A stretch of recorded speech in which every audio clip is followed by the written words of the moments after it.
Terdapat segelintir prebit sapu sanggup membiarkan pelajar sekolah berhimpit dalam kereta demi mengaut keuntungan tanpa memikirkan risiko termasuk kemalangan.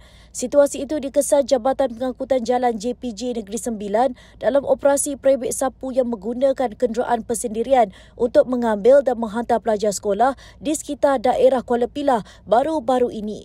Wartawan Kosmo yang menyertai operasi itu mendapati terdapat 6 kanak-kanak berhimpit dalam kenderaan pelbagai guna Pro 2 Alza. Menurut pemandunya yang berusia dalam lingkungan 30-an, dia menjalankan perkhidmatan itu selama setahun dengan tambang RM100 sebulan setiap murid. Ujarnya dia tidak mengetahui perkara itu salah. Tambahnya pada pagi dia mengambil dan menghantar kanak-kanak itu ke sekolah. Pada sebelah malam dia bekerja sebagai pengawal keselamatan untuk menambah pendapatan. Pemeriksaan mendapati cukai kenderaan itu telah tamat tempoh bulan lalu. Sebuah lagi kereta dipandu seorang wanita turut ditahan dalam operasi sama selepas didapati membawa 4 individu bawah umur berusia 10 hingga 16 tahun.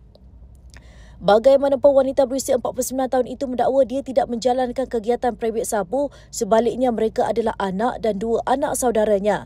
Pengarah JPJ Negeri Sembilan, Hanif Yusabra Yusof berkata prebit sapu kerap menggunakan alasan menumpangkan anak jiran bagi mengelak ditahan.